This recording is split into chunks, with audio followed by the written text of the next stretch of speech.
Another long, grueling shift had finally ended. It doesn't even seem like yesterday the operation broke through a relatively small new ice pocket loaded with necrolite. Workers gathered in the common hall, a small, weather-beaten building that served as their dining area, bar, and escape from the biting cold outside. Inside, the air was thick with the scent of cheap beer, sweat, and the faint, earthy aroma of the permafrost that clung to their boots. Weichin sat at one of the worn wooden tables, nursing a mug of frothy ale.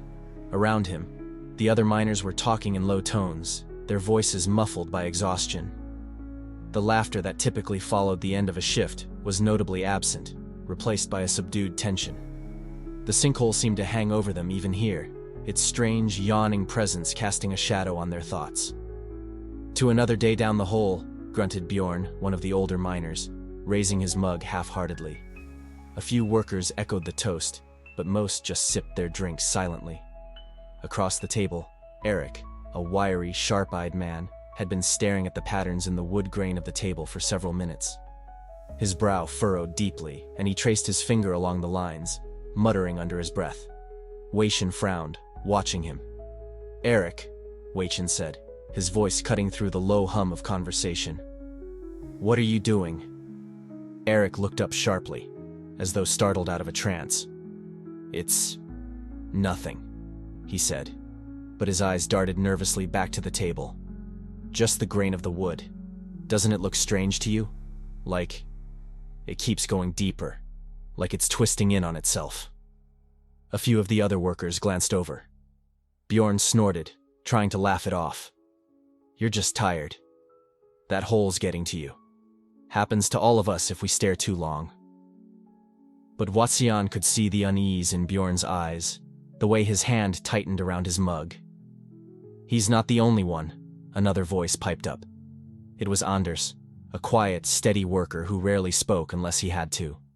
"I swear the sinkhole's changing. The edge, when I looked at it today, it didn't seem right. Like it wasn't a circle anymore. More like something else. Something bigger." The table went silent. Even Bjorn didn't offer a joke this time. From another table, Magnus, a broad-shouldered miner with a booming laugh, suddenly slammed his mug down. "Enough of this nonsense," he barked. "You lot are just letting your heads play tricks on you. The sinkhole's just a hole. You all need to stop acting like scared children." "Then why have you been covering the windows in your cabin?" Wassian asked quietly, his tone cutting through Magnus's bravado like a blade. The room turned to look at Magnus, who shifted uncomfortably in his seat. "It's the light," Magnus muttered. "The way it reflects off the frost, that's all." "No," Anders said, his voice barely above a whisper. "It's not just the light. It's something else.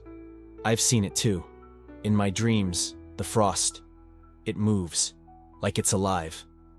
The tension in the room grew thick, and for a moment, no one spoke.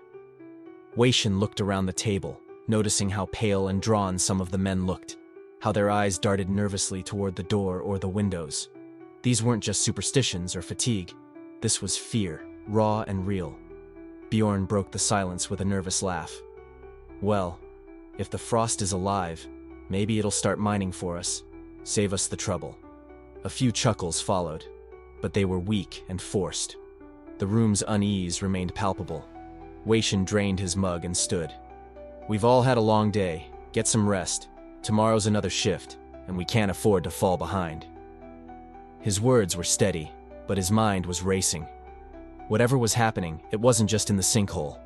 It was creeping into their minds, into the camp itself. As the men dispersed, Eric lingered at the table, staring once more at the wood grain. Weichin placed a hand on his shoulder. "Get some sleep," he said firmly, "and stop looking for patterns where there aren't any." But as he left the hall, Weichin couldn't shake the feeling that Eric wasn't wrong, that something was twisting beneath the surface, unseen but undeniable. Day 3. The mornings began as always, quiet and bitterly cold. The miners gathered their tools, trudging out into the frost-laden darkness. The pale glow of the sun barely pierced the overcast sky, casting long, shadowy fingers across the camp.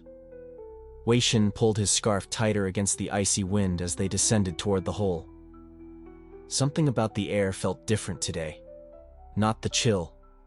It was heavier, almost oppressive, like a silent pressure pressing down on them.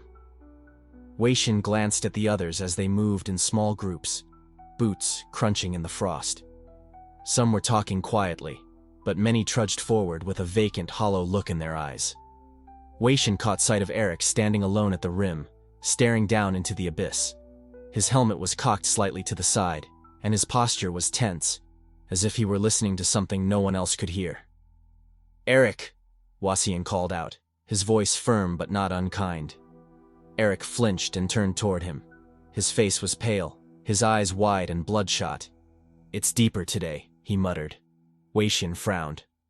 "What is?" "The sinkhole. It's not just a hole. It's growing, changing. Can't you feel it?" Eric's voice was strained, his words coming in quick, uneven bursts. Wei-Shin stepped closer, placing a hand on Eric's shoulder. "It's the same as it was yesterday. You're tired. We all are. Come on, let's get to work." Eric hesitated, his gaze darting back to the sinkhole. "You don't hear it, do you?" he whispered. "Hear what?" Eric didn't answer. Instead, he shook his head and shuffled toward the equipment station, muttering to himself under his breath. The creaking elevator platform groaned under the weight of the miners as it began its slow, shuddering descent into the sinkhole. The air grew colder and denser with every meter they dropped, carrying with it an earthy, metallic tang that clung to the back of their throats. The dim sunlight from above faded quickly, replaced by the harsh glare of the floodlights mounted along the walls of the shaft. Shadows stretched and twisted in unnatural ways, playing tricks on the eyes. Gripping the railing tightly, Wasian's gloved fingers dug into the cold steel. The rhythmic clatter of the chains pulling the platform downward was steady but unnerving, each jolt a reminder of how precarious their journey was. The walls loomed around them, a patchwork of jagged ice and exposed rock. Crystals of frost glittered like fractured glass, but they seemed oddly wrong. Their shapes were sharp and chaotic, like shattered mirrors trying to reassemble into something alien. "Hold on tight," Bjorn muttered, his voice low and gravelly. "Platform's been acting up. Last week, it stalled halfway down." The memory of the incident sent a ripple of unease through the group. Getting stuck in the freezing shaft with no way up or down was a nightmare none of them wanted to relive. Wei-Shin remembered the frantic radio chatter and the hours it had taken to get the miners back to the surface. It wasn't just the cold that made the descent dangerous. It was the sense that it was alive, waiting for an opportunity to claim them. As they descended, Wei-Shin caught a glimpse of Anders out of the corner of his eye. The man was muttering under his breath, his fingers tapping a rhythm against the railing. The sound was faint, almost drowned out by the clatter of the elevator, but it grated on Wei-Shin's nerves. "Anders," Wei-Shin said, his voice steady but firm. "What are you doing?" Anders didn't look up. "Just counting," he murmured. "Keeps me grounded. 1, 2, 3, 5, 7. "Primes," Anders said without looking at him. His voice was distant, almost mechanical. "They're safe.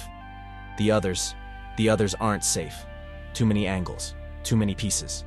Wasian exchanged a wary glance with Bjorn, who stood nearby. Bjorn gave a small shrug, his expression unreadable. "Anders," trying again, keeping his tone calm. "What do you mean, safe?" Anders finally looked at him, his eyes glassy and unfocused. "The primes don't fit. They don't belong to the pattern. The pattern can't use them."